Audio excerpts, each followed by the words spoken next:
बिस्मिल्लाहिर्रहमानिर्रहीम अस्सलामु अलैकुम। Welcome back to my channel. कैसे हैं आप सब? आई होप आप सब ठीक ठाक फिट एंड फाइन होंगे। अल्लाह ताला आप सबको अपने अपने घरों में खुशो खुरम शादो आबाद रखे, आमीन सुम आमीन। कभी कभी मुझे डेली व्लॉगिंग बहुत ज़्यादा टफ़ लग रही होती है। शायद इस वजह से वीक रूटीन भी मेरी अब बिज़ी है, मुझे कम टाइम मिलता है। और जब फिर साथ में कैमरा सेट करके रखो और साथ में वीडियोज़ रिकॉर्ड करो ना, तो फिर बहुत ज़्यादा टाइम लग जाता है। मतलब एक जो काम है जो 1 घंटे में ख़त्म होने ना, वो 1.5-2 घंटों पे चला जाता है। तो बहुत दफ़ा ऐसे होता है कि मैं कुछ काम करते हुए बिल्कुल भी रिकॉर्ड नहीं कर रही होती कि जल्दी जल्दी से काम ख़त्म हो जाए, लेकिन फिर मुझे आप सबका भी ख़्याल आता है उन सब सिस्टर्स का जो मुझे कहती हैं कि आप डेली व्लॉगिंग किया करें और डेली वीडियोस शेयर करें, लेकिन मेरे लिए पॉसिबल नहीं होता। यहाँ पे अब मैंने माहम के ड्रेसेस निकाले हुए थे वीकेंड पे। मैंने सोचा कि ये वाला काम सबसे पहले कर लूँ, क्योंकि अच्छा खासा टाइम लग गया है इस काम पे। और मौसम चेंज हुआ है ना जब से, तो मैंने सोचा कि माहम के ड्रेसेस जो हैं उनको सबसे पहले संभाल दूँ, कि जो मैंने रखने हैं और जो मैंने किसी को देने हैं, या फिर कुछ ऐसे भी थे जो कि अब इस काबिल नहीं रहे थे कि ना वो उसको पहनाए जाएँ और ना किसी को दिए जाएँ, क्योंकि वो क्रॉलिंग करती है। और लॉन के जो ड्रेसेस बनाए हुए थे ना मैंने उसके, वो मोस्टली ख़राब हो चुके थे। सो मैंने वो ड्रेसेस वगैरह सारे संभाले और उसके बाद फिर मेरी सिस्टर आई हुई थी, तो हम लोग शॉपिंग पे निकल गए थे।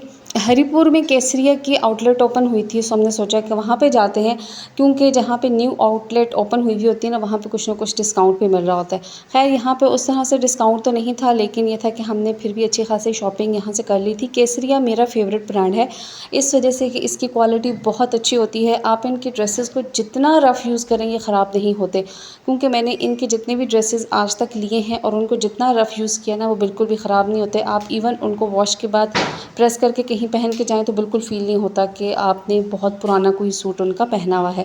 बाकी ब्रांड्स में जो है ना, अब क्वालिटी पे बहुत ज़्यादा कंप्रोमाइज़ होने लग गया है। सफ़ायर की क्वालिटी भी बहुत अच्छी होती है, उनके ड्रेसेस भी ख़राब नहीं होते। इसके अलावा ब्रीज़ और शनायर ये भी अच्छे ब्रांड्स हैं, लेकिन मैंने कभी ये पहने नहीं हैं, क्योंकि ये बहुत ज़्यादा एक्सपेंसिव होते हैं और मैं कभी भी नहीं चाहती कि मैं कपड़ों के ऊपर इतना ज़्यादा पैसा इन्वेस्ट कर दूँ। बल्कि इन्वेस्ट क्या करना, मतलब कि कपड़ों के ऊपर इतने ज़्यादा पैसे मैं ख़र्च कर दूँ। मूना और शेरी जब भी हमारे साथ शॉपिंग पे हो, फिर तो हो नहीं सकता कि हम बगैर कुछ खाए पिए वापस आ जाएं। मूना क्या लाई है आपके लिए? हैं? मुझे बताओ ज़रा। माँ मूना क्या लाई है आपके लिए? शो मी प्लीज़, दिखाएं ज़रा मुझे। माँ वाओ, बटर स्कॉच लाई है। जज़ाकिल्लाह बोले, जज़ाकिल्लाह बोले। इधर कुगी, इधर इधर इधर, लुक एट मी। हाँ, इधर मेरी जान। No don't, no no please don't cry. Wow, very yummy. सुबह स्कूल जाने से पहले मैं कुछ ना कुछ माहम के लिए बना के रख के जाती हूँ, ताकि बाद में फिर मुन्ना उठे या फिर ये कि अम्मी के पास वो जाए तो फिर उनको परेशानी ना हो कि उसको क्या बना के देना है। जब मैं खुद घर पे होती हूँ, जैसे वीकेंड्स पे, फिर तो मैं डिफरेंट तरह की चीज़ें उसके लिए बनाती रहती हूँ पूरा दिन और उसको खिलाती रहती हूँ। लेकिन स्कूल जाना हो तो फिर कुछ ना कुछ बना के रख देती हूँ। अब मैंने उसके लिए दलिया मंगवाया था, और ये किसान का दलिया है। ये मैंने उसको 2-3 दफ़ा बना के दिया है, लेकिन वो इतनी ज़्यादा शौक़ से खा नहीं रही थी। फिर मैंने एक दिन इसको खुद ट्राई किया, तो इसमें ना गंदम के छिलके मुँह में आ रहे होते हैं। कोई और अच्छा सा ऐसा दलिया हो जिसमें गंदम के छिलके मुँह में ना आते हों, तो वो मुझे ज़रूर बताइएगा। लेकिन फिर माहम के लिए मैं इसको बना के ग्राइंड करके इसको देती हूँ। उस तरह से ये होता है कि कोई छिलका वगैरह मुँह में नहीं आता और वो बहुत आराम से इसको खा लेती है। घर के कुछ काम होते हैं ना जो हर एक को मुश्किल लग रहे होते हैं, कोई ना कोई ऐसा काम होता है जो बिल्कुल भी करने का दिल नहीं करता होता। किसी को कपड़े धोने मुश्किल लगते हैं, किसी को बर्तन धोने, किसी को आटा गूँथना मुश्किल लगता है, किसी को कपड़े इस्त्री करना मुश्किल लगता है। तो मेरे लिए जो सबसे मुश्किल काम है ना, वो होता है ग्रोसरी को समेटना और उसको उसकी जगह पे रखना। जब भी आ जाती है ना, तो मैं सिर्फ जो पूरे शॉपर्स में रखी हुई चीज़ें होती हैं ना, मैं उन्हीं को देख के टेंशन में मुब्तला रहती हूँ कि अब इनको मैं कैसे सँभालूँगी और कैसे सारी चीज़ों को प्रॉपर्ली ऑर्गेनाइज़ करके रखूँगी। क्योंकि मैं जॉब भी कर रही होती हूँ, मैं बिज़ी होती हूँ, इस वजह से मेरे पास इतना टाइम नहीं होता कि मैं चीज़ों को जहाँ है जैसे है कि बुनियाद पे रख के चली जाऊँ, और फिर जब मुझे चाहिए हो तो फिर उनको ढूँढने करने में मुझे बहुत ज़्यादा टाइम लग जाएगा। इसलिए मैं प्रॉपर्ली इस तरह से अरेंज करके रखती हूँ, ताकि मैं भी और अगर कोई और भी किचन में काम करे तो उसको भी सारी चीज़ें आसानी के साथ मिल जाएँ। मेरे घर में क्योंकि किचन में और बाकी कमरों में कबर्ड्स नहीं हैं, किचन में कैबिनेट्स इंस्टॉल्ड नहीं नहीं हैं, इस वजह से मुझे बहुत ज़्यादा इशू होता है ग्रोसरी को समेट के रखने में। लेकिन अब इतनी ज़्यादा चीज़ें मार्केट में अवेलेबल होती हैं जिनको हम यूज़ करके और हर चीज़ को प्रॉपर्ली अरेंज करके रख सकते हैं। मैंने ये वाली छोटी छोटी सी बास्केट्स ली हुई हैं और मैं इनके अंदर सारी चीज़ों को डाल के रख देती हूँ। ये ईज़िली एक्सेसिबल होती हैं, मेरे पास ही होती हैं ये किचन में।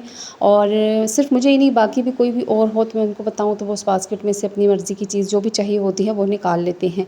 सो अगर आपका भी किचन ऐसा है, मतलब ये कि नॉन मॉड्यूलर है, उसमें कैबिनेट्स वगैरह इंस्टॉल नहीं हैं, प्रॉपर्ली हर चीज़ के लिए जगह नहीं बनी हुई, तो फिर आप भी इस तरह से छोटी छोटी सी बास्केट्स में चीज़ों को अरेंज करके रखें।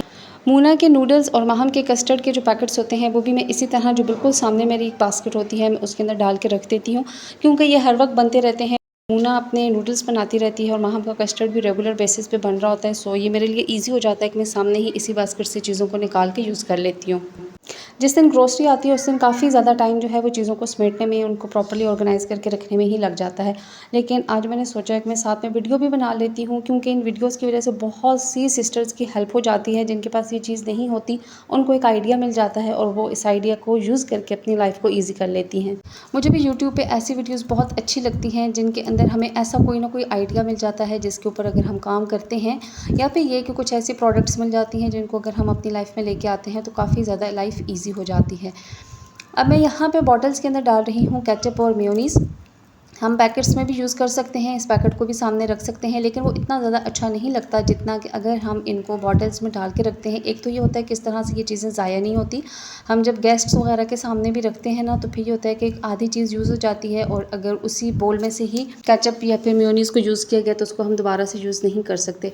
सो अगर इस किस्म की बॉटल्स में अगर डाल के आप रखते हैं तो फिर ये है कि हर बंदा अपने आगे जितनी चीज़ उसको चाहिए वो उतनी ही चीज़ डालेगा। तो एक तो चीज़ ज़ाया नहीं होगी, दूसरा ये कि इस तरह की प्रॉपर्ली हर एक चीज़ के लिए जो चीज़ बनी हुई मार्केट में अवेलेबल है, तो वो चीज़ें अगर हम यूज़ करते हैं तो वो अच्छा भी लगता है।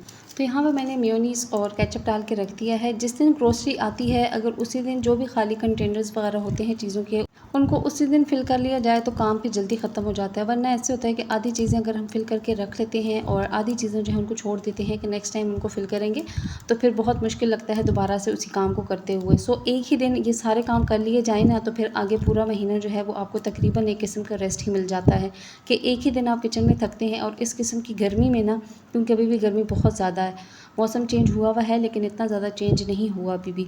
सो गर्मी में दोबारा हर दिन जो है आप एक ही किस्म का काम अगर किचन में कर रहे होते हैं ना, तो फिर थकन भी ज़्यादा होने लगती है और गर्मी का एहसास भी ज़्यादा होने लगता है। नेशनल का अचार जो इस तरह बॉटल्स में मिलता है ना, ये वाली बॉटल्स बहुत ज़्यादा हेल्पफुल होती हैं। जब अचार इनमें से ख़त्म हो जाए तो इनको धो के, वॉश करके, ड्राई करके और आप डिफरेंट आइटम्स इनके अंदर डाल के स्टोर करके रख सकते हैं। मैं अब इस बॉटल के अंदर शक्कर डाल रही हूँ। हम चाय के लिए शक्कर और चीनी को मिक्स करके रखते हैं। मैंने चीनी और शक्कर ये इस तरह से दोनों अलग अलग बॉटल्स में रखी हुई होती हैं और फिर ज़रूरत के हिसाब से हम इन दोनों चीज़ों को मिक्स करके चाय के लिए तैयार करके रख देते हैं। तो अचार वाली बॉटल्स और जैम वाली जो बॉटल्स होती हैं, इनको कभी भी मत फेंका करें। इनको जब अचार या जैम ख़त्म हो गया उसके बाद धो के, वॉश करके, ड्राई करके अपने पास कहीं ना कहीं स्टोर कर लिया करें। और फिर जिस वक्त भी आपको कोई चीज़ इनके अंदर डालनी हो तो ज़रूरत के हिसाब से आप उन्हीं बॉटल्स को यूज़ कर सकते हैं। सो मैं तो ऐसे ही करती हूँ, मैं इन चीज़ों को फेंकती नहीं हूँ। और मैंने बहुत ज़्यादा इसी किस्म की बॉटल्स के अंदर चीज़ें स्टोर करके रखी हुई हैं। इंशाल्लाह कभी मौका मिला तो मैं वो ज़रूर सारी चीज़ें आपको दिखाऊंगी, सो आपको एक आइडिया हो जाएगा। यहाँ पे अब मेरे पास एक बॉटल है, ये मैंने माहम का दूध डालने के लिए जो उसका फार्मूला मिल्क था उसके लिए ली थी, लेकिन ये थोड़े से साइज़ में बड़ी थी और जब माहम को कहीं लेके आना जाना हो ना, तो फिर उसका जो बैग था उसके अंदर ये प्रॉपरली फ़िट नहीं होती थी। सो उसके लिए मैंने छोटे साइज़ में बॉटल ले ली थी और ये जो बॉटल थी इसके अंदर फिर मैं अब अपना जो नीडो होता है ना, नीडो का दूध डाल के रख देती हूँ। माहम के फीडर्स वॉश करने के लिए मैं मैक्स का लिक्विड यूज़ करती हूँ। प्रॉपरली फीडर क्लीनर्स भी आजकल मार्केट में अवेलेबल हैं, लेकिन मैंने शुरू से वो नहीं यूज़ किए हुए, इसलिए मुझे उनका कोई एक्सपीरियंस नहीं है कि वो कैसे होते हैं। ऑफ़ कोर्स अच्छे होते होंगे, जब वो प्रॉपरली एक चीज़ के लिए बने हुए हैं तो अच्छे ही होते होंगे, लेकिन मैं मैक्स का लिक्विड यूज़ करती हूँ और मैं इसके साथ कंफर्टेबल हूँ। सो मैं हर मंथ जो है वो बॉटल नहीं लेके आती। इस तरह से बॉटल मैंने एक दफ़ा ली हुई थी और अब मैं पाउच लेके आती हूँ और फिर इस बॉटल को फिल करके रख लेती हूँ। सो ये भी एक अच्छा ऑप्शन होता है। इस तरह से भी आप थोड़े से पैसे सेव कर सकते हैं कि हर दफ़ा जो बॉटल है ना वो थोड़ी सी एक्सपेंसिव पड़ती है, लेकिन अगर आप इस तरह से पाउच यूज़ करते हैं तो वो फिर थोड़ा सा कम प्राइस पे आपको मिल जाता है।